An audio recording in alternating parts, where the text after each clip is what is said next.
falamos na primeira palestra que o patriarcado é inevitável. E o motivo é porque Deus o construiu no tecido do cosmos. O patriarcado faz parte da ordem divina criada por Deus e você pode esmagar o patriarcado assim como você pode esmagar a gravidade. Essa é a verdade. O patriarcado ele é natural e irrevogável. E em sua obra Os Costumes, Cícero ele disse uma coisa interessante. Ele escreveu assim: o costume jamais vencerá a natureza, pois esta é sempre invencível. O costume jamais vencerá a natureza, pois esta é sempre invencível. Então, biblicamente falando, os homens foram feitos para governar, sempre o fizeram e sempre o farão. Nada pode mudar isso, nada irá mudar isso. Não é uma questão de saber se os homens estarão governando, mas quais homens governando estarão e como governarão. E o patriarcado é isso, como nós vimos, é o governo natural dos homens. Vimos que a história começa com um homem, Adão, comissionado para ser frutífero, multiplicar-se e governar a terra no lugar de Deus. E vimos que este homem falhou em defender o nome de seu pai. E a maneira como ele governou foi tão rápida e, infelizmente, se tornou também rapidamente ruim. Mas o que eu queria aqui firmar, com base na introdução a essa segunda palestra, existe o fato de que, mesmo Adão tendo governado tão rapidamente e falhado tão rapidamente, ele governou e isso não pôde ser mudado. Ou seja, naturalmente os pais governam, e Adão era o pai de toda a raça humana. Agora, isso trouxe consequências terríveis para todos os que estavam sob o seu governo. O breve catecismo de Westminster explica: visto que o pacto foi feito com Adão, não só para ele, mas também para a sua posteridade, todo o gênero humano que procede dele, por geração ordinária, pecou nele e caiu nele, com ele, na verdade, em sua primeira transgressão. Então, embora a mulher tenha comido, como nós dissemos, o fruto proibido antes do homem, nós não caímos com a nossa mãe Eva. Nós caímos com o nosso pai. Nós caímos com Adão. Então, o fracasso do primeiro patriarca mergulhou toda a sua descendência na miséria. Mas, irmãos, Deus, sendo rico em misericórdia, ele fez uma promessa de redenção. A Bíblia registra em Êxodo 3 que ele fez uma promessa transmitida pelos pais de seu povo, assim como a maldição. Ele mesmo disse a Moisés, Êxodo 3, versículo 6, eu sou o Deus de teu pai, o Deus de Abraão, o Deus de Isaque e o Deus de Jacó. E, consequentemente, a Escritura vai traçar essa promessa com base nos pais. Veja como é interessante isso. Abra comigo em Romanos capítulo 15, por favor. O apóstolo Paulo fala sobre isso, bem interessante, quando ele usa essa expressão. Romanos 15, verso 8. Digo, pois, que Cristo foi constituído ministro da circuncisão em prol da verdade de Deus. Agora, observem. Para confirmar as promessas feitas aos nossos pais, e para que os gentios glorifiquem a Deus por causa da sua misericórdia, como está escrito, por isso eu te glorificarei entre os gentios e cantarei louvores ao teu nome. E também diz, alegrai-vos aos gentios com o seu povo, e ainda, louvai ao Senhor vós todos os gentios, e todos os povos o louvem. Veja que, consequentemente, as Escrituras traçam as promessas dadas aos pais até seu cumprimento na obra consumada de Jesus Cristo, o patriarca perfeito. De modo que, irmãos, é por meio da obra do Filho do Homem que o homem é reconciliado com o Pai e todos nós podemos nos tornar filhos de Deus, preparados para governar em seu nome, como Adão deveria ter feito e como Jesus agora o faz.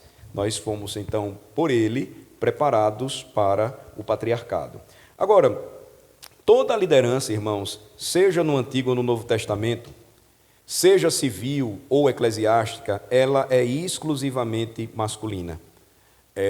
Uma estudiosa feminista famosa, a Mary Daly, ela certa vez brincou com esse fato e ela disse assim: a Bíblia é irremediavelmente patriarcal. E ela estava certa. Mas não é só a Bíblia. O próprio mundo, sendo criado pelo mesmo autor, também é irremediavelmente patriarcal. Veja que na história da redenção, que nós encontramos essa história do governo dos pais, as estruturas sociais nas Escrituras, elas são da mesma maneira. Então, antes que houvesse nações, havia a família governante original. Ela era encabeçada por Adão. As nações são chefiadas por homens, porque são formadas por famílias chefiadas por homens. Da mesma forma, irmãos, antes de haver igrejas, havia a família original de adoração, encabeçada por Adão. As igrejas são chefiadas por homens, porque são formadas por famílias chefiadas por homens, eles as lideram. Então, de fato, o homem não pode governar a igreja de Deus, como o apóstolo Paulo escreveu, a menos que ele possa governar bem a sua própria casa, porque a lógica é: como ele pode governar bem a igreja se ele não governa bem a sua casa? Então, em nenhuma sociedade, em qualquer lugar ou em qualquer momento, essas realidades estiveram ausentes. Em todas as sociedades, irmãos, que já existiram, encontramos o patriarcado. Homens preenchem a esmagadora porcentagem das posições hierárquicas superiores e todas as outras hierarquias. A realização masculina, os homens alcançam os papéis de maior status, sejam eles quais forem em qualquer sociedade, e a dominação masculina também. Tanto homens quanto mulheres sentem que o domínio nos encontros, relacionamentos, homem e mulher, reside no homem. E a sociedade e os sistemas de autoridade também refletem isso. Então, como eu disse, o patriarcado é natural, Deus o criou, por isso ele é inevitável. Mas só porque algo é natural não significa que é sempre virtuoso, como eu falei na primeira palestra. Coisas boas podem ser pervertidas pelo pecado. Considerando que as coisas não naturais são sempre más, porque são contrárias ao propósito de Deus, as coisas naturais, embora criadas boas, podem, entretanto, ser transformadas em fins não naturais. Os desejos homossexuais são sempre errados. Os desejos heterossexuais são projetados para serem bons, mas todo homem sabe como a sua carne direciona esses desejos para o que é contra a lei de Deus. Para um homem sentir-se atraído por uma mulher é natural. Para um homem cobiçá-la é pecado. Então, as coisas naturais, elas devem ser ordenadas para os fins aos quais Deus as planejou. Elas devem ser conformadas à palavra de Deus. Do mesmo modo, irmãos, o patriarcado. O domínio masculino é natural e, portanto, inevitável, como eu disse, mas quando não for governado pela lei de Deus, ele sempre será perverso. Por ser natural, ele não pode ser destruído, mas ele pode ser distorcido. É aí onde nós encontramos a origem do patriarcado maligno. É o governo de pais perversos, que não representam a paternidade de Deus. Embora a nossa cultura trate todo o patriarcado como mal, o governo do pai criado por Deus é bom. O patriarcado mau, ele odeia aqueles que estão sob o seu governo. Não é tanto contra as mulheres, quanto contra tudo, e especialmente contra qualquer ameaça ao seu próprio poder. Na verdade, nós podemos entender, irmãos, a história da redenção pelas lentes desses patriarcas em guerra. O poder dos bons patriarcas em conflito com o poder dos maus patriarcas. E então eu vou dar a vocês, primeiro, 2 exemplos de patriarcas malignos registrados na Bíblia. O primeiro deles, nós encontramos no Egito. Lembrem-se, era inevitável que o Egito fosse governado por um patriarca. Ele era conhecido como Faraó. Mas não era inevitável que o Faraó fosse um bom líder. Lembre-se que o faraó que governou nos dias de José, ele honrou a Israel e a seus filhos. Mas lembre-se também que quando esse rei ele morreu, o faraó que o substituiu nos dias de Moisés, ele não agiu da mesma maneira. Como é que ele passou a ver os filhos de Israel? Como uma ameaça ao seu reinado. E ele decidiu fazer algo a respeito disso. A princípio, Faraó tentou infligir nos israelitas trabalhos forçados, mas quando ele não conseguiu com isso esmagar os seus espíritos e os impediu de serem frutíferos e se multiplicarem, qual foi a ordem que ele deu para as parteiras hebreias, Sifrá e Puá? Elas são conhecidas como as primeiras heroínas a defender a provida. Vamos lá para Êxodo capítulo 1, por favor.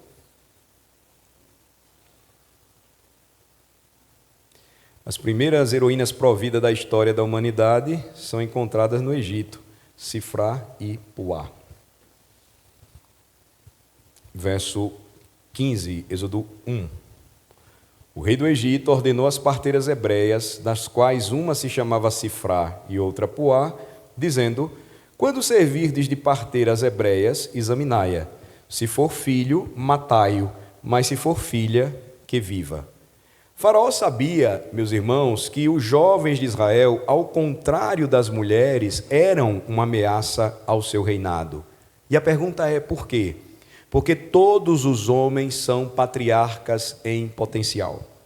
Os homens foram criados por Deus para conquistar e governar, e a força dos jovens israelitas, se combinada fosse, poderia quebrar a corrente até mesmo de uma dinastia poderosa como a de Faraó.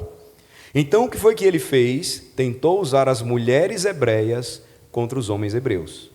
Mas aí, irmãos, em uma das grandes reviravoltas irônicas da história da redenção, essas piedosas parteiras não concordaram com os esquemas de um governante corrupto, de um mau patriarca, como Eva havia feito no Éden, e em vez de enganá-las para induzi-las involuntariamente, elas resistiram a Faraó e o enganaram. Veja aí a sequência do texto.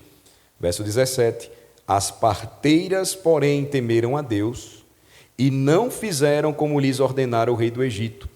Antes deixaram viver os meninos. Então, o rei do Egito chamou as parteiras e lhes disse: por que fizestes isso e deixastes viver os meninos? Responderam as parteiras a Faraó: é que as mulheres hebreias não são como as egípcias, são vigorosas, e antes que lhes chegue a parteira, já deram à luz os seus filhos. E Deus fez as parteiras e Deus fez bem as parteiras, e o povo aumentou e se tornou muito forte. E porque as parteiras temeram a Deus, ele lhes constituiu família. Há uma questão interessante aqui, porque às vezes a gente é tão rápido na análise do texto que diz assim: elas mentiram, e mentir é pecado. Quando um homem defende a injustiça e quer perseguir e matar inocentes, e isso envolve o povo de Deus, eles perdem o direito de saber a verdade. Veja como termina o texto. Deus abençoa mentirosas? Não, Deus abençoa mulheres que resistiram ao engano de Faraó e, tentando ele ser mais esperto do que elas, por assim dizer, passaram a perna nele. E porque as parteiras temeram a Deus, ele lhes constituiu família. Não foi assim também com Raabe? Vocês lembram que Raabe também agiu da mesma maneira? Não foi assim também com Mical? Mical pegou um ídolo do lar, o ídolo era grande, e isso já mostrava a situação espiritual de Israel nos dias de Saul. Colocou na cama dela, colocou pelos de cabra para fazer como que se fosse o seu marido, para enganar o seu pai, que ela sabia, estava mandando soldados lá para matá-lo. Ele era inocente. Davi não merecia morrer, mas ela então o enganou.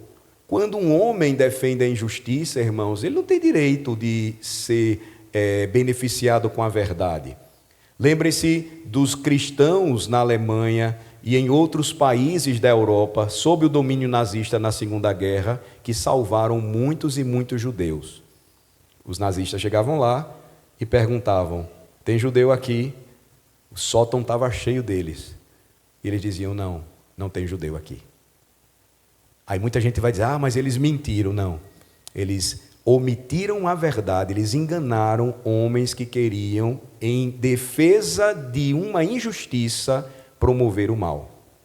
É importante a gente notar isso, porque às vezes nós somos muito rápidos em nossas análises, né? E um outro exemplo, veja como Raabe é vista na carta de Tiago. Abram comigo, por favor. Só essa digressão para a gente então continuar. É interessante para a gente mostrar assim, uma resistência a homens maus, né?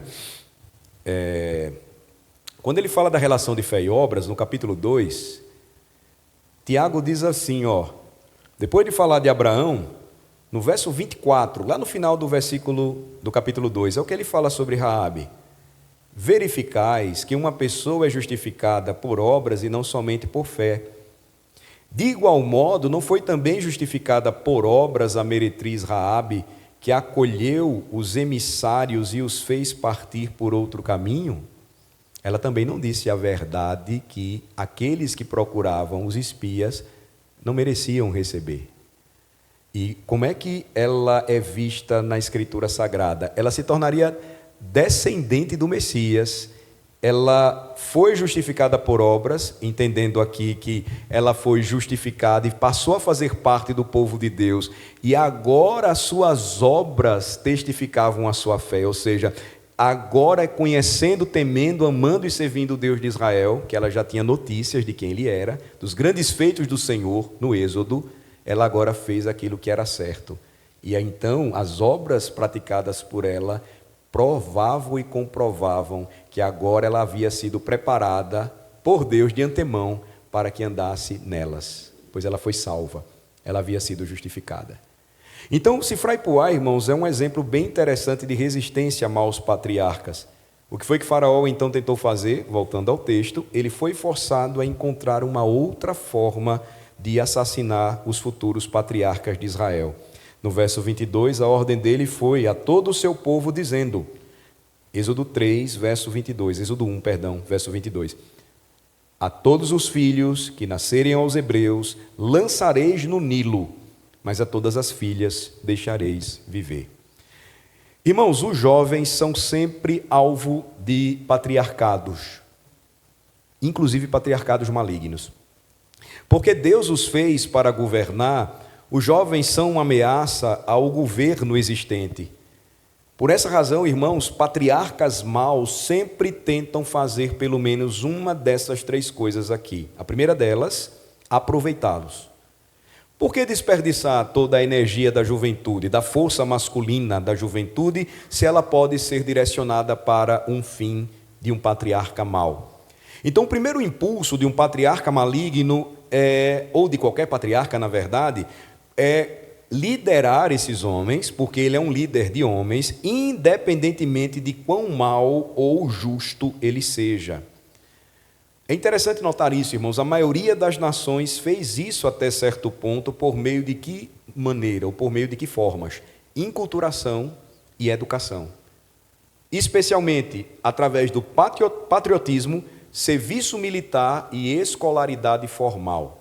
Quando Hitler estava ascendendo na Alemanha e ele se tornou o Führer, um de seus grandes oponentes, político, líder também alemão, ele o desafiava. Na verdade, antes dele ser o Führer, ele era ainda um chanceler. E uma das frases de Hitler para esse homem foi o seguinte: você já está velho, logo você vai morrer, e eu tenho seus filhos nas minhas mãos. Foi o que Hitler fez, ele criou a juventude hitlerista. Ele inculturou e educou formalmente a força jovem para que atendesse os seus maus propósitos. Ele é um exemplo de um patriarca terrível. Vemos Nabucodonosor fazendo isso com os nobres de Israel em Daniel capítulo 1. Nossa própria história recente está repleta de exemplos, como eu citei a vocês, de patriotismo legítimo, que honra o quinto mandamento da lei de Deus, até programas vis que o pervertem, como a juventude hitlerista ou a radicalização islâmica do Ocidente. Jovens descontentes no Ocidente estão migrando para o Islã, porque eles tentam passar uma ideia, uma imagem de que ali há uma boa liderança, há um bom patriarcado. Eles são viris, porque se comportam como homens, enquanto o Ocidente cada vez mais está vendo homens em atitudes passivas. Só que na Europa já começa a se perceber que os mais jovens estão começando a reagir. Mas anos atrás, Na Suécia, por exemplo, quando houve várias acusações de abuso sexual da parte de muçulmanos contra mulheres na Suécia, os homens então se mobilizaram e eles organizaram um protesto. E sabe como foi o protesto deles? Eles se vestiram de mulheres, colocaram vestidos, saltos altos, se maquiaram e saíram para protestar contra o Islã. Esses homens zombaram deles, porque é isso que eles querem. Em uma entrevista recente, um dos líderes muçulmanos, eles disseram: é muito melhor migrarmos para o progressismo do que buscarmos o conservadorismo, porque o conservadorismo tem valores que não abrem mão. Os conservadores têm valores que não abrem mão. Os progressistas deixam tudo passar. É tudo para ser aceito, menos aquilo que eles deveriam defender para preservar a sua nação. Então, irmãos, respondendo à pergunta do irmão que fez para nós no intervalo, o Islã não é modelo de patriarcado para nós e nós não temos nada o que imitar deles. Eles batem nas mulheres, eles abusam do poder, eles querem imprimir a religião pela força, eles querem dominar e se as pessoas não se submeterem, eles vão trazer a espada contra elas. É todo o exemplo de um patriarcado que não é segundo os valores do Evangelho, os valores do reino dos céus. Jesus nos mandou conquistar e dominar o mundo pelo poder da palavra, fazendo discípulos e pregando o Evangelho a todas as nações, governando os nossos lares sob a lei do Evangelho. Agora, nos preparando também, se necessário for, para enfrentar e combater toda e qualquer tirania. Os homens precisam saber disso.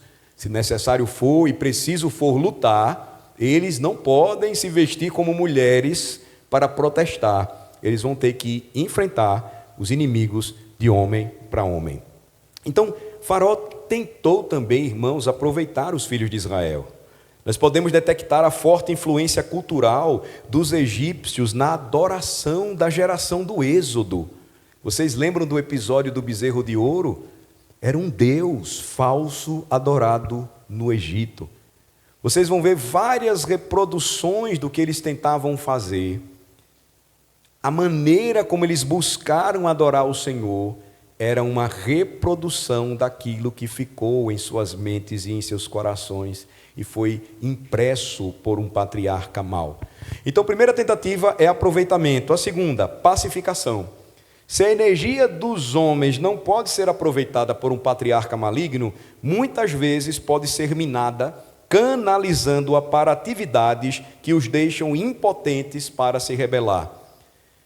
Isso pode ser feito colocando-os para trabalhar como escravos, como o Faraó fez, não dando descanso para eles, mas muitas vezes é oferecendo-lhes pão e circo. Atividades infrutíferas para as quais fugir, em vez de fazer o trabalho árduo do dia a dia e lutar. Sexo é uma escolha óbvia aqui. Lembrem-se que no caso dos filisteus, como é que eles conseguiram pacificar Sansão? Por meio de Dalila. Eles sabiam que Sansão tinha uma fraqueza nessa área e foi justamente o meio pelo qual os filisteus derrubaram Sansão. Em nossos dias, irmãos, a técnica se aperfeiçoou com a pornografia e em menor escala com os videogames. Eu incluiria, ainda atualizando a palestra, o grande movimento das bets, onde muitos homens estão ficando viciados em jogos eletrônicos de azar. Homens que estão ligados como viciados a esse gotejamento de dopamina, de fornicação virtual e falso domínio, eles se tornam inúteis para a tarefa de serem frutíferos na vida real e impor uma ordem genuína em seus mundos. Eu tenho uma palestra que trato só sobre essa questão relacionada ao sexo. E a minha tese é que a força que move o surgimento de cidades, nações, reinos, é o desejo que o homem tem de conquistar. E isso passa pelo desejo de ele conquistar uma mulher e ele estabelecer, então, uma cidade, um estado, uma nação. Os países nasceram assim, irmãos. Guerras já foram travadas por conta disso. Vocês devem lembrar de Helena de Troia. Homens lutando pela conquista de uma mulher. O que é que acontece, então, quando os nossos jovens eles são pacificados? Se eles estão viciados em pornografia ou em games, muitos dos nossos garotos, às vezes nas igrejas, passam o dia todo trancados num quarto jogando. Eles não se tornam produtivos, eles não se desenvolvem, viciados, e é isso que um patriarca mal quer, eles ficam anestesiados e perdem até mesmo os impulsos necessários para que eles cresçam. Você pega um jovem saudável na igreja, bem preparado, crente, treinado, biblicamente orientado, ele vai buscar uma mulher para casar. E nós precisamos nos preocupar com isso. Se vocês são pais de menina como eu, e a minha eu já casei, vocês devem se preocupar com isso. Minha preocupação é, um desses meninos aqui, um dia vai procurar minha filha e ele vai pedi-la em casamento. E eu, como pai, 25 anos de casado, não sou besta. Qual é o fim principal dele em casar com ela? É ter relação sexual com ela. É o que um homem vai ter com uma mulher. Ele quer essa esposa para ele e ele quer também ter o benefício que vai fazer com que ele e ela construam uma família, cresçam juntos em amor e desenvolvam um novo núcleo. Às vezes a gente não pensa nessas coisas, nas consequências de tudo isso. E aí quando você vê a quantidade de jovens pacificados por vícios, eles não saem do lugar. É comprovado, os irmãos sabem disso, homens viciados em pornografia, ou em jogos, ou em entretenimentos em exagero, eles ficam improdutivos. Eles nem respondem mais em suas casas, eles nem atendem mais as suas esposas, eles estão presos naquele universo de engano. Então, observem, Marx, seguindo o seu pai, o mentiroso original, o diabo, ele disse que a religião é o ópio das massas. Mas não é tão assim. Veja que a realidade é que a verdadeira religião é a única coisa que liberta as massas dos verdadeiros, das verdadeiras drogas que dopam o coração dos homens e que levam para a ideia de falso domínio e falsa fecundidade. E quando isso acontece, resta apenas uma opção para os patriarcas maus. Se o evangelho vem e liberta, não deixando que os homens sejam aproveitados por esses líderes maus, que sejam pacificados do jeito que eles querem. A terceira tentativa é, então, destruição. Se eles não conseguem aproveitamento, pacificação, eles vão tentar destruí-los. Os jovens que não podem ser controlados ou pacificados devem ser esmagados. O que é que está acontecendo, irmãos, na China comunista? Na China comunista, nos últimos anos, aquelas igrejas que viviam no campo e que não traziam nenhuma ameaça para o Partido Comunista Chinês, agora, nas grandes cidades, declaravam uma fé robusta com base nas doutrinas calvinistas. Isso começou por conta de um ministro da Igreja Reformada na Indonésia, é a maior igreja reformada da Ásia, com mais de 5 mil membros, Stephen Tong. Ele sai da China com seus pais quando tinha 6 anos, mas ele nunca perdeu o seu amor por seu povo. Tong, então, começou a enviar os seus escritos, os seus estudos para a China, através de MP3, MP4, um pouco tempo atrás, depois através da internet, de maneira ilegal. Isso começou a chegar na China e aos ouvidos e aos olhos de estudantes universitários, professores universitários, jornalistas e advogados. Eles começaram a estabelecer igrejas, e igrejas com uma fé bíblica robusta resistem a tiranias.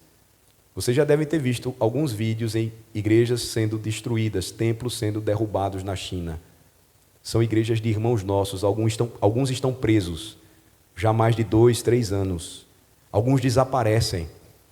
E esse movimento começou porque jovens chineses começaram a resistir a um governo tirano. Quando eles não podem ser aproveitados mais ou pacificados, a única solução de um patriarca mau é o assassinato. É por isso que os regimes mais ímpios são sempre, irmãos, os mais assassinos. Esses jovens, eles se tornam muito perigosos para um patriarca mau. Ele não vai poder se sustentar por muito tempo. E o comunismo é bem conhecido por sua busca implacável por dissidentes, até mesmo em suas próprias fileiras, tipicamente homens. Veja, na história do povo judeu, o faraó estava determinado a matar todos os bebês entre os hebreus, mesmo que isso dizimasse sua força de trabalho. Foi o mesmo que Herodes tentou fazer quando procurou matar o menino Jesus, e com isso ele matou milhares de inocentes. Então, irmãos, ao longo de toda a história, nós vemos manifestações dessa batalha ou guerra entre os patriarcados. A verdade é que homens sempre governarão, mas a pergunta é: quais homens governarão?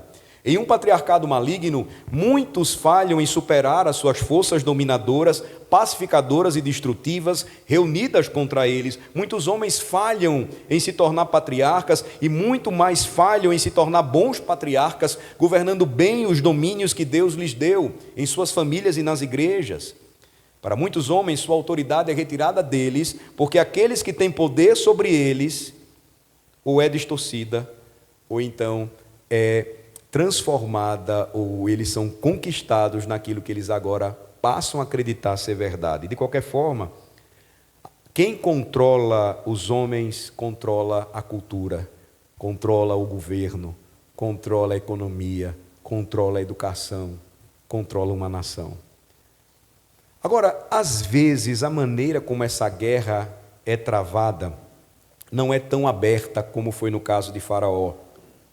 Por vezes ela é muito mais sutil, e eu gostaria que você prestasse bem atenção nesse segundo patriarca mau. A guerra secreta é melhor, muitas vezes, para um patriarca maligno do que a guerra aberta. E aí você vai encontrar um outro exemplo negativo na Bíblia de um mau patriarca, e ele se chama Absalão, filho de Davi. Absalão estava de olho no trono de seu pai. Absalão sabia da importância dos homens para alcançar seu objetivo. E então, o que foi que ele fez? Ele traçou um plano. Os homens visitavam todos os dias a cidade de Jerusalém para trazer os seus casos legais que exigiam o julgamento do rei. Alguns não saíam satisfeitos, alguns não se sentiam ouvidos, talvez fossem, talvez não, mas de qualquer jeito, o que é que acontecia? 2 Samuel capítulo 15, por favor. 2 Samuel capítulo 15.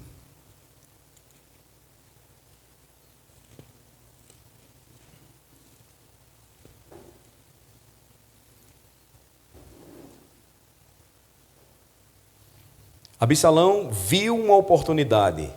E o que é que ele fazia então? Observem a partir do verso de número 1. Depois disto, Absalão fez aparelhar para si um carro e cavalos, e 50 homens que corressem adiante dele. Era uma comitiva real.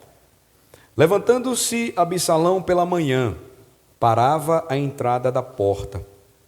E a todo homem que tinha alguma demanda para vir ao rei a juízo, chamava Absalão a si e lhe dizia: de que cidade és tu? Ele respondia: de tal tribo de Israel é teu servo. Então Absalão lhe dizia: olha, a tua causa é boa e reta, porém não tens quem te ouça da parte do rei. Dizia mais Absalão: quem me dera ser juiz na terra, para que viesse a mim todo homem que tivesse demanda ou questão, para que lhe fizesse justiça. Também quando alguém se chegava para inclinar-se diante dele, ele estendia a mão, pegava-o e o beijava. Desta maneira fazia Absalão a todo Israel que vinha ao rei para juízo, e assim ele furtava o coração dos homens de Israel. Absalão foi capaz, irmãos, de roubar o reino de seu pai Davi, quando ele roubou o coração dos homens de Israel. O que foi que ele fez? Aquilo que por vezes nós deixamos de fazer com os nossos filhos. Ele investiu tempo neles, ele se interessou por eles, ficou do lado deles e os defendeu. Irmãos, cada época tem seus faraós e seus Absalões. Mas lembrem-se, os Absalões prevalecem especialmente em tempos de desordem e ruptura. Eles ficam esperando por um vácuo de poder criado por patriarcas fracos e ineficientes. Eu penso que assim é o nosso tempo. Os Absalões são muitos, e embora isso seja motivo de preocupação, Deus também se agrada de levantar patriarcas ousados e piedosos. E isso deve nos motivar o coração, deve nos animar. Pois se nós não percebermos, um Absalão pode estar se aproximando dos nossos. Ele pode estar no meio do povo. Ele pode estar minando o governo dos presbíteros. Ele pode estar atraindo o seu filho, porque você há muito não tem se preocupado com ele. E quando você percebe, já é tarde demais. Eu queria apresentar para você um último patriarca, para que você guarde então em mente. Este patriarca era Neemias. Séculos depois de Absalão, aquela grande cidade, Jerusalém, onde Absalão assentou-se nos portões para ganhar o coração dos homens, havia sido reduzida a escombros e fumaça. Suas paredes foram derrubadas por Nabucodonosor, seus portões foram queimados a fogo, e quando Neemias viu isso, o texto diz, Neemias chorou. E aquele homem chorou, irmãos, porque sabia que uma cidade é protegida por seus muros e guiada pelos homens que se sentam em seus portões para julgar. Jerusalém não tinha nenhum dos dois. Ela havia sido reduzida a um monte de cinzas caóticas. Neemias capítulo 2, por favor. Vejam comigo, Neemias capítulo 2. Uma descrição mais precisa aqui do que disse Neemias quando viu essa cena, a partir do verso de número 17. Então, lhes disse, estais vendo a miséria em que estamos, Jerusalém assolada e as suas portas queimadas. Vinde, pois, reedifiquemos os muros de Jerusalém e deixemos de ser opróbrio. Eu diria que o Ocidente, irmãos, se encontra numa situação semelhante, porque o Ocidente está queimando em chamas. As estruturas que levaram o Ocidente à sua prosperidade foram quebradas. Nós podemos perceber isso em muitos países, mas não tão claramente no estado dos homens ocidentais. E como os habitantes de Jerusalém, nos dias de Neemias, nossos homens estão em grande angústia e opróbrio, como ele escreveu no capítulo 1. Nós estamos vivendo em um mundo, irmãos, de órfãos de pai, que não sabem como reconstruir os muros da cidade. Veja, eles não sabem como reconstruir os muros de uma sociedade, porque eles são órfãos de pai. Eles se tornaram como filhos bastardos com um pai presente. Eles sabem como construir, explorar e conquistar cidades, mas em videogames. Eles precisam recorrer ao YouTube, por exemplo, para aprender como trocar o pneu de um carro ou para como dar uma partida em um carro, quando isso era algo que antigamente os nossos pais nos ensinavam. Eu lembro de uma vez que um jovem chegou em nossa igreja e ele estava se preparando para casar, e uma vez conversando comigo, ele disse que dentre as preocupações dele, algumas coisas haviam que o seu pai não havia ensinado a ele. Ele tinha tudo, era de uma família rica, mas ele disse, pastor, eu não sei trocar o pneu de um carro e eu já sou um homem. É isso que a nossa sociedade hoje vivencia. Hoje, quando nós vemos dois meninos brincando de luta, parece uma coisa absurda. Hoje, se nós vemos crianças brincando de polícia e ladrão, eu lembro que no meu tempo ninguém queria ser o ladrão. Mas era uma brincadeira em que os meninos iam aprendendo a fazer coisas que homens queriam fazer. Nós crescíamos e o nosso desejo, às vezes, era servir a nação, nas forças armadas, nas forças policiais. Essas coisas, elas começaram a desaparecer. Não necessariamente precisavam ser nelas, mas eu digo, fazia parte do universo dos homens, do universo masculino. Nós vivemos hoje uma sociedade em que os nossos filhos precisam ir no YouTube para aprender a dar o nó em uma gravata, porque como pais nós perdemos a habilidade de ensinar essas coisas, ou como fazer um exercício físico. E veja que habilidades sociais ainda são mais difíceis para esses meninos. Eles vasculham a internet para aprender a se defender, para aprender a fazer amigos e até como começar a conversar com uma garota. Perdeu-se o conhecimento que normalmente, irmãos, era transmitido de pai para filho. E esses meninos precisam descobrir tudo isso sozinhos. E como se não fosse ruim, eles ainda estão nascendo em um ambiente culturalmente instável. Mudanças tecnológicas, ambientais, resultaram em homens com níveis de testosterona tão baixos que sua força de preensão é mais fraca do que as mulheres de uma geração atrás. A onipresença da pornografia levou à disfunção erétil em homens que ainda não passaram dos 20 anos. A mídia social e os aplicativos de namoro tornaram o mercado relacional tão extraordinariamente competitivo que alguns homens simplesmente desistem e abandonam a ideia de sexo ou se voltam para a realidade virtual e no Ocidente até alguns estão vivendo e se casando com robôs. Nisso tudo, irmãos, os homens são envergonhados. A masculinidade é envergonhada. Homens fortes são difamados como tóxicos. Aqueles que falam têm suas casas destruídas. Na mídia de massa, os pais são retratados como palhaços desnecessários, pouco melhores do que uma criança. Qualquer pessoa que considere fundamental a maternidade para a feminilidade é cancelada. A violência doméstica é considerada um pecado exclusivamente masculino, mas tem crescido também o outro lado, à medida que os homens se tornam passivos. Divórcio sem culpa, bem-estar e leis de custódia perversamente prejudiciais incentivam as mulheres a abandonar seus maridos e a levar tudo o que têm, e assim fazem com que as taxas de divórcios, inclusive entre cristãos, cresça absurdamente. O que muitos escondem é que as taxas também de suicídio entre os homens está numa escala absurda. Ninguém liga para isso. Há 50 anos, tudo isso pareceria absurdo. Mas, irmãos, aqui estamos nós. Nossa cultura se tornou como Jerusalém. Ela está em chamas e os nossos homens no meio dela.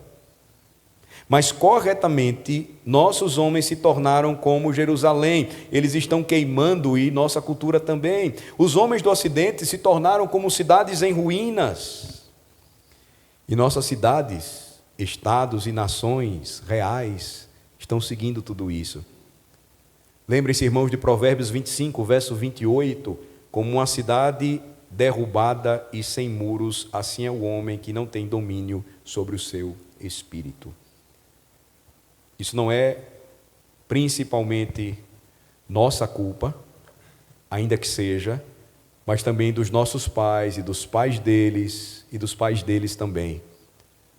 Dos patriarcas maus que nos dominaram, que nos pacificaram e nos destruíram. Mas um homem não pode mais ficar se lamentando, ele precisa reagir. Somos nós agora que vivemos na Jerusalém em chamas. O nosso chamado e vocação é consertar o que foi quebrado. Nós devemos reconstruir os muros da cidade. Somos nós que devemos enfrentar os patriarcas maus em nossos dias, onde quer que eles estejam.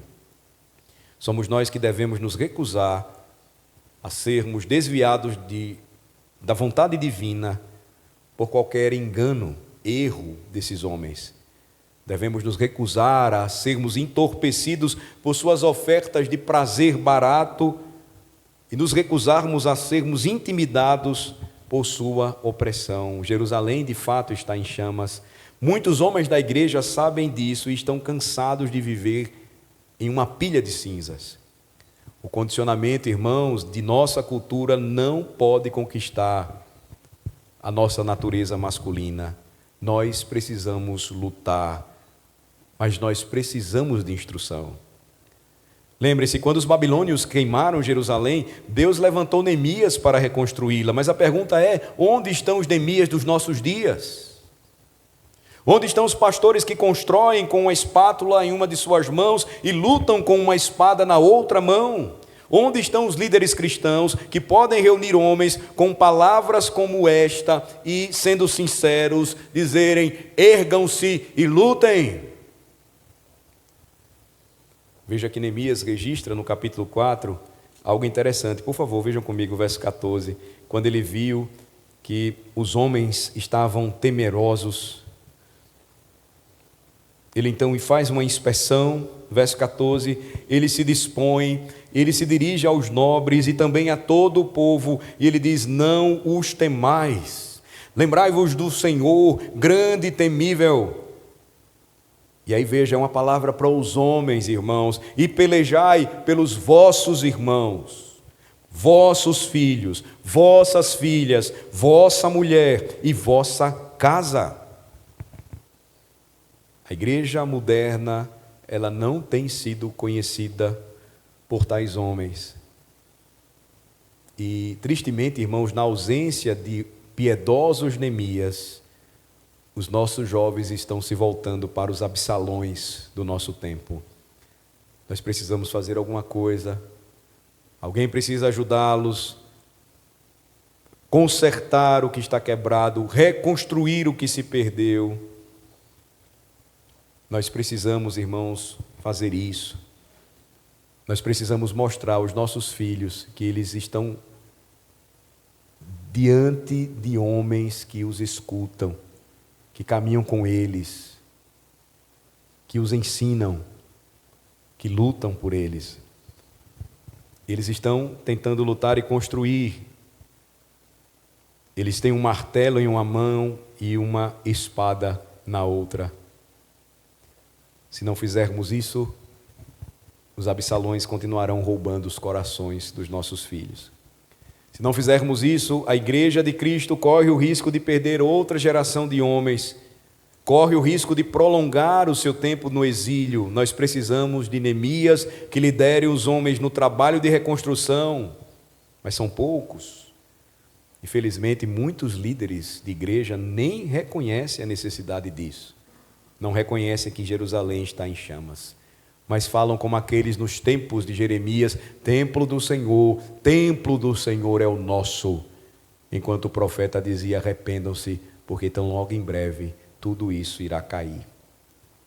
Muitos líderes da igreja, eles não fazem isso, e os que fazem, por vezes, não podem explicar honestamente por que estão fazendo. E aí acabamos tendo líderes que são guias cegos, guiando outros cegos, prescrevendo soluções que não apenas falham em abordar o problema central, mas também criam mais problemas semelhantes. Aí você tem o vazio. Lembre-se, irmãos, essa segunda palestra é apenas uma contribuição modesta para que a gente reflita a necessidade de preencher esse vazio com algo diferente de julgamentos antibíblicos de Absalões seculares. Desejamos reconstruir os muros, desejamos reajustar os portões da sociedade. Nós precisamos começar isso aqui, por dentro, em nossas vidas, em nossas casas, em nossas igrejas. Isso é muito sério. Devemos começar, irmãos, através de nós mesmos, ou a partir de nós mesmos, e depois sair para reformar nossas famílias, e então a família da fé, que é a igreja de Deus. Devemos nos concentrar na bondade da ordem da criação de Deus, perceber como tudo foi bagunçado pelo pecado e como nós, homens individualmente, podemos trabalhar em direção à restauração. Se o nosso desejo é resgatar tudo isso, nós precisamos primeiramente, meus irmãos, resgatar a piedade masculina. Os deveres que temos para com Deus e o próximo como homens de Deus.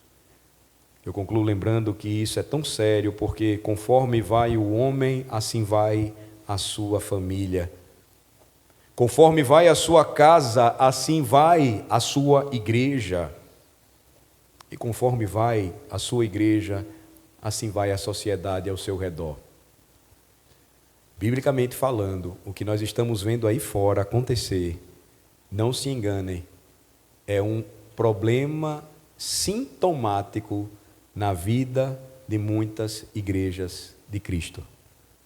Há muito perderam seu poder, há muito substituíram a pregação por qualquer outro conteúdo, a adoração bíblica e robusta por entretenimento, a palavra de Cristo, o poder do Evangelho, que é a salvação para todo aquele que nele crê, por historinhas, anedotas, contos irreais, stand-ups evangélicos. Não é essa a tarefa da igreja, nem o papel da igreja.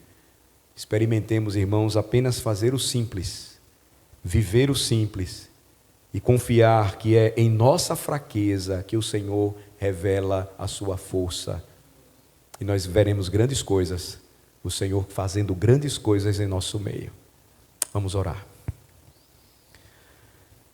Senhor, nós bendizemos o Teu nome por mais uma palestra.